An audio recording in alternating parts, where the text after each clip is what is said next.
이동의 뉴스 정면 승부 2부 최강병기 시작하겠습니다. 오늘은 조대진 변호사, 이승원 시사평론가 나왔습니다. 어서 오십시오. 안녕하십니까. 예. 저희가 오프닝에서 예고해드린 대로 김경수 지사에 대한 1심 판결문을 가지고 조금 세세하게 한번 살펴보겠습니다.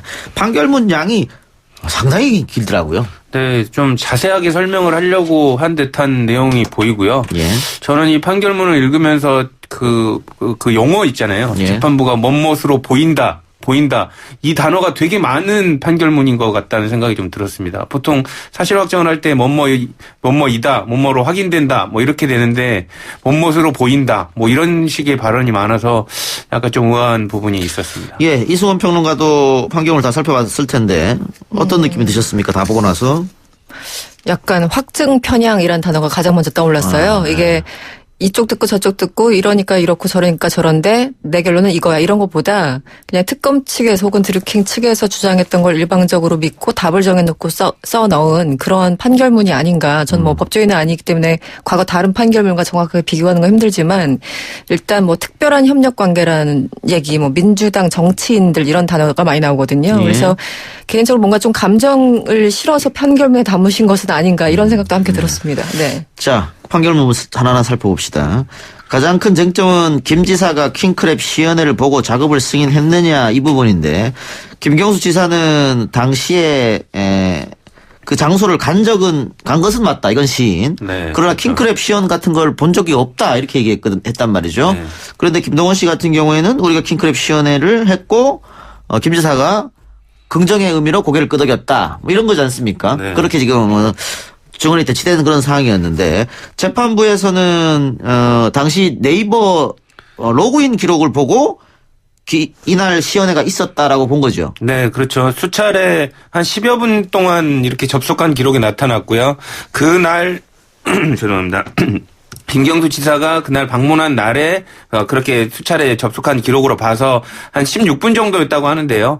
그 정도 이제 애비로 한번 돌려본 것을 봤을 때 시연에 사용됐을 것이라고 이제 추측이 되고, 또 이게 본격적인 활동이 이 그 시연회 한 날 이후부터 활동이 됐다라는 것도 근거로 제시를 한 상황입니다. 근데 재판부가 이야기한 그날 3개의 아이디로 네이버에 로그인을 해서 돌려봤다. 이건 시연회 아니냐라고 한 부분은 어느 정도 신빙성 있는 부분 아닙니까? 이 평론가 어떻게 보세요? 글쎄요. 그렇게 볼 수도 있죠. 정황인데 예를 들어 어떤 편의점에 제가 들어갔어요. 거기서 한 30분 있었어요. 뭐 라면을 먹든 뭘 했든. 근데 음료수 하나가 없어졌습니다. 그러니까 전 30분 동안 거기 있었다는 이유로 예를 들어 도둑으로 몰린다면 그게 정확한 건가요? 그럴 수도 있고 아닐 수도 있는 거잖아요. 그러니까 그 11월 9일 날 방문해서 20시 7분부터 16분간 시연이 됐다. 예. 아이디 3개를 가지고 이용했다라는 건데, 그때 정말 극단적으로 생각하면 옆방에서 그냥 혼자 돌려볼 수도 있는 거예요. 예. 그러니까 방문했다라는 것과 그것을 그 현장에서 시연을 직접 봤다라는 것은 직접적 정황은 될 수 있으나 직접적인 증거로는 되지는 못하죠. 그러니까 정황 증거는 가능성이 있지만 직접 증거는 없다. 네, 그렇죠. 이 얘기죠. 예.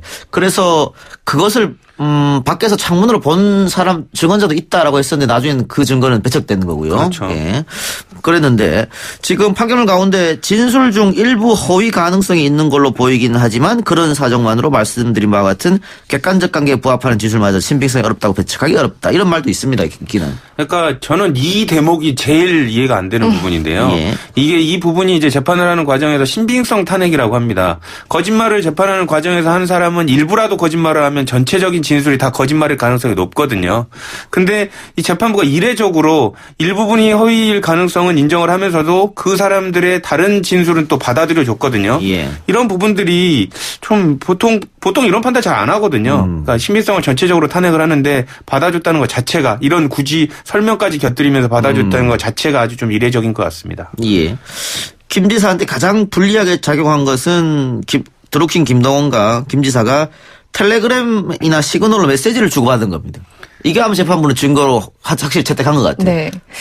근데 제 개인적인 경험을 살짝 말씀드리는 게 좀 이해하기 쉬울 텐데요. 저도 이제 오래 전이지만 잠깐 캠프라는 곳에 있었습니다. 그런데 예. 그때 보면은 지지자들이나 혹은 뭐 이제 여기에 관심 있는 사람들이 엄청나게 문자를 보냅니다. 전화를 하고. 그럼 전 누군지도 모르고 받아요. 그리고 일단 지지하라고 하니까 감사하다 얘기를 합니다. 문자로도 읽지 않고 보냅니다. 그런 예. 경우가 부지기수라는 거죠. 아마 캠프에서 뭐 대변인이나 부대변인 이런 거 아니더라도 하루 이틀만 있으면 그게 어떻게 돌아가는지 대충 아실 겁니다. 캠프를 경험해 보신 분들은. 근데 지금 여기에 대해서 고맙습니다. 알겠습니다. 뭐 이런 얘기를 했기 때문에 인지를 넘어 동의를 넘어 적극적으로 지시까지 이렇게 판단을 한 것 같은데 그 기본적으로 거기서 어떻게 돌아가는지 이 판사님이 제대로 인지를 못하신 건 아닌가 전 그런 생각이 듭니다. 네. 그러니까는 지금 온라인 정보보고라고 하는 거에서 네. 3대 포탈을 장악했다. 킹크랩 완성도가 98%다. 현재 100대까지 충원됐다. 하루 작업은 300건을 돌파했다. 새누리나 안철수, 이재명 등 상대 측 댓글 기계에 대한 내용이 있다. 이 부분을 다 보냈고 김 네. 지사가 다 이것을 읽었다. 네. 그렇기 때문에 뭐 어떤 작업을 하는지 다 알고 있었던 것 아니냐라고 재판부는 판단한 것 같고요. 네. 김 지사 같은 경우에는 방금 이 평론가가 얘기하는 그런 식이었기 때문에 그렇죠. 별로 신경 쓰지 않았고 그냥 다 세세히 읽어보지도 않았다. 뭐 이런 거 아니지 않습니까? 이게 충돌하는 건데. 약간 이제 김경수 지사 측의 변호인이 조금은 실기한 부분이 있는 것 같은데요. 예. 이제 그 방어를 그때그때 보지는 않았다라는 주장을 했는데 이 부분에 대해서 이제 그 재판부가 또 반박을 하죠. 시그널 메시지 같은 경우는 확인을 그때그때 해야지 삭제가 되는 걸로 봐서는 그때그때 확인한 걸로 보인다라는 부분으로 봤을 때 변론 방향들이 조금은 좀 아쉬운 부분이 있지 않았나 싶습니다. 그러니까 김 지사 같은 경우는 그게 댓글 작업하는 게 아니고 선풀 운동하는 줄 알았다. 뭐 그런 네. 얘기도 그런 했었죠. 얘기죠. 네. 그러니까 재판부가 봤던 공모했다라고 본 그 근거 중에 하나가 만약에 공모를 안 했다면 부정적인 기사를 예를 들면 보내주지 않습니까? 그러면 이제 반대 그 반응으로서 김경수 지사가 이거 그럼 어떻게 해야 되느냐 이런 거 대책을 논의를 해야 되는데 그런 거 없이 그냥 알았다 뭐 고맙다 이렇게 짧게만 끝낸 걸로 봐서 이게 부정적인 기사가 있어도 뭔가가 이루어지겠구나라는 의심을 갖게 한다라는 행동을 했다라고 지금 판단을 하고 있거든요. 제가 김경수 예. 지사 측에 뭐 소위 말하는 뭐 변호를 할 생각은 없지만 기본적으로 어제 그 어떤 판결문의 내용 자체가 너무 드루킹 쪽의 일방적인 주장을 그냥 들어준 것 같아서 계속 반대 얘기를 할 수밖에 없는데요. 저는 가능성을 법조인이 아니라 그냥 일반인 입장에서 드릴 수밖에 없어요. 아까 말씀드린 것처럼 문자를 수도 없이 받고 그게 무슨 내용인지도 모르고 그냥 형식상 의례적으로 보내는 문자나 어떤 전화 통화 내용들도 상당히 많고요. 또 불리한 링크를 김 지사가 드루킹한테 보냈다는 그런 대목도 있는데, 그러니까 당시 문재인 후보의 불리한 링크, 그 얘기는 마치 이제 불리한 링크를 보내면 거기에 대해서 댓글 작업을 하라는 것처럼 추정을 한 겁니다. 그게 그 이후에 실제 어떻게 된 건지도 모르겠고, 그 보낸 링크에서 보낸 기사가 포털 사이트 기사가 아닌 것도 많고 댓글이 없는 것도 있어요. 그렇기 때문에 지금 계속 제가 첫 번째로 확증 편향이라고 말씀을 드렸는데 판사가 이미 결론을 내리고 하다 보니까 이 모든 것들이 다 그렇게 얽혀서 보이는 것은 아닌가라는 생각이 역시 들 수밖에 없습니다. 네. 재판부 판결 내용을 보면 김 지사와 드루킹 김동원 관계는 단순한 정치인과 지지자의 관계가 아니고 특별한 협력 관계다. 결국은 드루킹 김동원이 범죄를 저질렀고 그리고 김경수 지사는 공모 관계가 네. 입증이 된다 이 말이지 않습니까? 그렇죠. 이제 공모 공동정범이라고 지금 설명을 하고 있는데요. 예. 그러니까 예를 들면 직접적으로 김경수 지사가 댓글을 작업을 하지는 않았지만 기능적으로 이게 연결이 돼 있기 때문에 사실상 전체를 지배한 것으로 볼 수 있다라는 의미의 판결입니다. 형법적인 용어인데요. 예. 그러니까 예를 들면 직접 도둑질을 하러 들어가지는 않았더라도 그 의사가 같았다면 망보고 있는 사람도 같이 도둑으로 처벌받을 수 있다라는 취지로 판결을 내린 겁니다. 예. 그 하나 더 보죠. 이것도 김경수 지사한테는 좀 불리한 것 같은데 드루킹과 6.13 지방선거까지 댓글 조작을 계속하기로 하고 그 대가로 일본 샌다이 총영사직을 제안했다. 그러니까는 일반적으로 도움을 준 사람한테 왜 샌다이 총영사직을 제안하느냐. 결국은 어떤 모종의 관계가 있었기 때문에 샌다이 총영사직을 제안한 것 아니냐. 그리고 또 재판부는 그걸 인정을 했고요. 네, 어떻게 그렇죠. 보세요? 그러니까 그 선거운동에 댓글 작업 행위가 선거운동에 해당되는지에 관련된 부분에서도 이제 설명을 했는데 해당된다는 점을 인정을 했고요. 예. 그리고 이제 당시 이제 변호인은 그렇게 얘기를 했었죠. 그 김경수 지사 측의 변호인이 그 당시에는 의원 그 경남 도지사 후보로 측정도 안 돼 있었는데 이게 선거운동 당시 그 이득을 준 게 아니다라는 얘기를 했었는데 이게 대통령 선거에 관련된 선거에 대한 이익을 주는 걸로 충분히 가름할 수 있다라는 취지로 판결을 내린 걸로 같습니다. 네, 일단 뭐 지방선거와 연결해서 보시는 분들도 많고 여기 일부 대목이 나와서 말씀드리면 예. 사실 김경수 지사 같은 경우는 이제 국회의원 하다가 지사 이제 후보로 나간 거 아니겠습니까? 거의 막판에 결정을 했어요. 그거는 확실합니다. 뭐 2017년 이렇게 결정한 것도 아니고 예. 선거 거의 다가오면서 그때 저는 이제 그때 취재를 하고 있었으니까 그 김경수 지사가 나갈 것인가 후보로 나갈 것인가 안 나갈 것인가 그 안에서 계속 논의가 있었거든요. 그래서 만약에 그것을 미리 생각하고 자신에게 유리하게 드루킹한테 시켰다 이렇게 연결시키는 것은 굉장히 좀 부적절한 것이 아닌가. 오히려 이제 굳이 얘기를 하자면 뭐 대선과 어느 정도 연관이 있다 이렇게 얘기한다면 나름 논리 구조가 있는데 지방선거까지 연결시키는 건 좀 무리가 아닌가라는 생각이 듭니다. 예. 네. 문자 하나 보죠. 7572님께서 사법부의 판결을 존중한다는 게 그동안 여당 입장 아니었습니까? 내로남불 아닙니까? 이런 이야기인데 지금 민주당이 강하게 이번 판결에 대해서 유감을 표명하고 받아들일 수 없다고 해서 아마 이런 문자를 한 것 같은데 오늘 이 평론은 어떻게 생각하십니까? 저는 사법부의 판결에 대해서 분명히 비판할 수 있다고 봅니다. 사법부는 신이 하는 게 아니에요. 네. 네.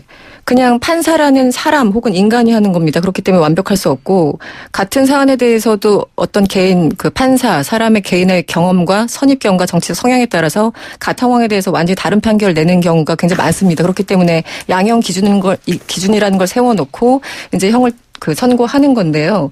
저는 사법부의 판단에 대해서 가장 좀 재밌었던 부분이 옛날부터 이제 기자 생활을 할 때도 그랬었고 왜 다른 거는 다 여러 가지 형용사를 쓰는데 사법 판단에 대해서만 오직 존중한다고 표현을 쓰잖아요. 전 그것은 동의한다라는 표현을 숨기기 위한 그런 표시입니다. 그러니까 동의하지 않더라도 그냥 받아들일 수밖에 없는 사회적 시스템이 그렇기 때문에 그 존중한다라는 단어를 참 매뉴얼처럼 쓰는데 그것이 비판해서 안 된다 그 얘기는 아닌 거죠. 예. 네. 뭐 또 사법농단 사태로 사법부가 신뢰를 잃은 점도 없지 않아 작용했겠죠. 그렇죠. 네. 알겠습니다. 자, 지금 김경수 지사의 1심형이 확정이 된다면 이제 지사직을 잃지 않습니까? 그렇죠. 분고의 이상의 형이니까요. 그런데 마지막 대법원까지 결국은 가서 확정을 받아야 되니까는. 그렇죠. 2심, 3심 갈 텐데. 조대진 변호사는 2심이나 3심에서 1심의 판결이 뒤집혀질 가능성이 있다고 보십니까? 저는 뒤집힐 거라고 생각합니다. 예. 저 변호사직을 걸고 이거 얘기를 하는데 이게 너무 좀 무리하는 거예요. 함부로 자기 맞벌이를 겁니까? 어차피 지금 보세요, 변론을 지금. 많이 안 하고 있기 때문에 제가 생각하기에는 아까 말씀드린 대로 드루킹의 진술만 있는 상황이고 그리고 합리적 의심이 충분히 없는 상태까지 이루어지지 않았기 때문에 형사에서는 명백한 증거를 검찰 측이 입증하지 못하면 무죄거든요. 그러니까 이런 부분들을 정상적으로만 판결한다면 무죄가 나올 거라고 저는 확신합니다. 예. 아까 제가 왜 오사카 총영사 이제 자리와 관련해서 잠깐 말씀을 드리다 빠뜨린 부분이 있는데요. 네. 그 특검에서 대질 신문을 했습니다. 작년 8월경인가 뭐 하여튼 몇 월인가 그랬었는데 그때 드루킹이 직접 작성한 문건을 들이댔어요. 그때가 이제 뭐였냐면은 오사카 총영사직을 국회의원회관에서 드루킹이 김경수 지사에게 직접 제안을 했다 이렇게 적힌 문건인데 드루킹은 정작 기억이 나지 않는다. 잘못된 문건이다. 이런 대목이 있었거든요. 예. 나중에 그 진술이 완전히 오락가락하면서 그 자체가 흐지부지 되는 그런 상황이었습니다. 그게 이 영사직을 제안하고 이런 것들이 어떻게 보면은 이제 금전거래는 아니지만 주고받는 굉장히 중요한 어떤 물증 혹은 진술이 되는 건데 드루킹 스스로도 진술을 계속 왔다 갔다 하는 그런 상황이어서 좀 그 진술의 신빙성 굉장히 떨어지는 것이 아닌가라는 생각이 듭니다. 네. 고 노회찬 의원한테 줬다고 하는 돈 같은 경우에도 드루킹 직원을 왔다 갔다. 뭐 돈이 아니라 뭐 차를 줬다 이런 예. 얘기도 나왔었고 그랬었죠. 보통은 재판에서 저 정도로 횡설수설하면 잘 안 받아주거든요. 근데 지금 뭐 김경수 지사 측의 그 검찰 측의 그 증거들을 뭐 다 받아주고 다 주장 논리들을 받아준 상태이기 때문에 사실상 납득이 좀 많이 안 갑니다. 김경수 지사는 어쨌든 오늘 뭐 박주민 의원 등 민주당 의원들 만나서 그 도정의 공백이 생기는 것을 우려했다고 하는데 이게 2심 항소심 재판부가 결정되면은 또 보석 신청도 가능합니까? 보석 신청을 하면 받아들여질 가능성도 있다고 보여집니다. 왜냐하면 홍준표 지사도 같은 직위에 있을 때 그 불구속 재판 상태로 재판을 받았었거든요. 예. 그리고 지금 당선된 지가 얼마 안 됐고 큰 국책 사업들이 많이 있는 상황에 비추어 본다면 재판부가 합리적으로 판단을 한다면 보석도 가능하다고 생각됩니다. 알겠습니다. 다른 얘기 해봅시다. 김성태 자유한국당 의원의 딸 KT 특혜 채용 의혹을 수사하고 있는 검찰이 당시 KT 정규직 공채 서류 전형 합격자 명단에 김성태 의원 딸 이름이 없었다 이런 사실을 확인했다고 합니다. 합격자 명단에 없는데 어떻게 합격했을까? 결국은 그러면 특혜 채용 아니냐 논란이 계속해서 이어질 것 같습니다. 그동안 어쨌든 김성태 의원 측은 처음에 이 의혹이 불거졌을 때 정당한 절차를 밟았다 계속 일관되게 주장하고 있고 지금도 아마 그런 입장을 유지하고 있는 것으로 알고 있는데요. 오늘 이제 검찰이 먼저 밝혔다기보다 한겨레 보도였죠. 오늘 오전 조간에 사실 내용이. 2012년 하반기 KT 정규직 공채 당시에 서류 전형 합격자 명단을 이제 입수를 합니다. 왜냐하면 최근에 그 경기도에 있는 KT에 대해서 검찰이 압수수색을 했었거든요. 그 안에서 이제 그 과정에서 그 습득된 그런 문건인데 이 서류에 이름이 있어야지만 그 이후에 절차가 진행되는 거 아니겠습니까? 근데 아예 그냥 그 김모 씨 이름이 없는 거예요. 그렇기 때문에 처음부터 의심이 갈 수밖에 없다라는 얘기를 다시 한번 좀 드릴 수밖에 없습니다. 네. 그러니까 김성태 의원은 정당한 절차를 거쳐서 공개채용 시험에 합격했다고 했는데 KT의 공개채용의 어떤 시스템을 보면 맨 처음에는 서류 전형 그리고 2차는 필기시험, 3차는 면접, 4차는 건강검진. 그런데 지금 김성태 의원 딸 같은 경우는 이 서류 전형 합격자 명단이 없었다는 거지 않습니까? 그러면 2차 시험, 3차 시험도 안 치렀을 가능성도 있겠다. 그렇죠. 1차 시험을 치르고 난 다음에 이제 필기 시험하고 인적성 검사를 받아야 된다고 합니다. 근데 지금 명단에 없으면 당연히 필기나 인적성 검사를 받을 수가 없게 되고 그럼 다음 차례도 못 하게 되는 건데 정당적인 정찰을 통해 가지고 지금 그 합격했다고 하니까 어떤 절차인지 참 궁금하네요. 그러니까 이제 오늘 한겨레가 KT의 한 고위 관계자를 인용했는데요. 어쨌든 지금 이 상황을 본다면은 그 김성태 의원의 딸이 서류 전형에 불합격했거나 아예 서류를 접수하지 않았거나 아니면은 시험을 보지 않고 임원 면접만으로 합격시킨 게 아닌가 이제 내부 사정을 잘 아는 사람의 어떤 그 말을 인용했는데 이런 거 아니라면 정상적인 절차를 우리 같은 그 일반인들은 생각하기가 좀 어렵죠. 지금 상황에서는. 네. 그냥 서류 전형 합격자 명단이 없었으면 그 다음 단계를 못 가니까. 못 가는 거죠. 그렇죠? 왜냐하면 서류도 이게 내부에서 어떻게 할 수 있겠지라고 생각하실 수 있는데 서류를 참 붙고 나서 그 다음에 2단계부터는 외부 회사에 맡깁니다. 그렇기 때문에 그 고리라는 게 있기 때문에 좀 굉장히 좀 엉성한 그런 상황입니다. 네. 강원랜드 취업 비리 사건도 있었고요. 또 그 은행에서 여러 가지 은행에서 취업 비리 사건도 있었는데 요즘 일자리 문제가 심각하지 않습니까? 그렇죠. 김현철 보좌관이 동남아로 가라 그랬다가 또 역풍 맞고 사표를 쓰기도 했습니다만은 이 취업 준비생들이 이런 특혜 채용 기사를 보면은 굉장히 좀 마음이 아플 것 같습니다. 당연하죠. 분노스럽죠. 야당의 또 원내 대표까지 했던 사람이고 그리고 또 청년들의 마음을 어루만지겠다라고 얘기를 자주 했던 사람인데 자기 딸은 정작 이런 의혹을 받는 그런 상황까지 이르게 되니까 정말 진짜로 말하고 싶은 거예요. 진짜 진심이 뭔지에 대해서 젊은이들이 한번 되묻고 싶어 할 것 같습니다. 김성태 의원 같은 경우는 사실 원내대표 시절 당시 이 채용 비리 의혹을 가지고 박원순 서울시장을 엄청나게 공격하지 않았습니까? 그렇죠. 그랬던 당사자가 본인의 딸 문제에 대해서 명확하게 해명하지 못하고 있는 그런 모습을 보여서 좀 실망스럽고 기본적으로 우리나라는 병역비리, 입시비리, 취업비리 3대 비리에 대해서는 정말 참을 수 없는 그런 게 있잖아요. 그런데 그 대표적인 것을 다름 아닌 김성태 의원의 딸과 이제 의혹이 나오니까 국민들이 좀 더 민감하게 반응을 하는 것 같습니다. 네. 자유한국당 최교일 의원이 지금 실검 1위에 올랐네요. 그런 것 같더라고요. 아까요. 네. 이게 아마 오늘 아침인가요? CBS 김현정 뉴스쇼에 본인을 20년 이상 경력의 미국 현지 가이드라고 소개한 데니얼 조 씨가 출연을 했는데, 뉴욕을 방문한 2016년에 경북 지역의 C 의원이, 소위 말하는 그 스트립바라고 하죠. 네, 그렇죠. 거기를 가자고 굉장히 강요를 했다. 이런 폭로를 했습니다. 그런데 지금 반나절 만에 그 C 의원의 이름이 공개가 됐네요. 최교일 의원으로. 근데 지금 일단은 최교일 의원 같은 경우에는 본인은 그런 데 간 적이 없다라고 지금 부인하고 있고요. 법적 대응도 검토하고 있다. 이렇게 지금 나오고 있는 것 같은데.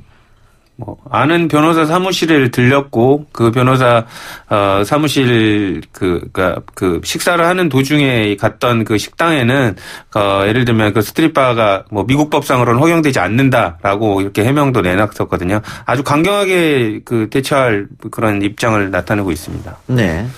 이것도 진실 공방 양상으로 가는 겁니까? 근데 이제 뭐 본인이 제일 잘 알겠죠. 본인이 제일 잘 알 거고 그리고 데니얼 주 씨가 어떤 의도로 그거를 얘기를 했는지는 모르겠지만 또 아니땐 굴뚝의 연기가 나지는 않을 테니까 그런 사실관계들은 좀 확정을 좀 해봐야 될 것 같습니다. 만일 데니얼 조 씨가 증거나 증언을 갖고 있다고 한다면은 상당히 또 폭풍이 예, 그렇죠. 굉장히 거셀 것 같은데 왜냐하면 지금 예천군 의회 문제가 좀 시끄럽지 않습니까? 그렇죠. 네. 지금 얼마 되지도 않았는데 기초자치단체 의원들이 그런 이유가 알고 봤더니 국회의원님도 그러고 있었다. 뭐라고 이렇게 평가된다면 국민들이 더 분노할 수밖에 없는 상황이죠. 예. 기본적으로 이 시기에 그분이 왜 이런 폭로를 했는지 저 개인적으로 굉장히 궁금하긴 하네요. 네, 네. 좀 오래된 사건. 그분 같은 경우에는 뭐 기초의회뿐만이 아니고 국회의원들도 네, 다 네. 이렇게 외유성으로 오게 되면 관광하고 시간이 남으면 이런 데도 간다. 막 이런 걸 폭로하고 싶었던 것 같습니다.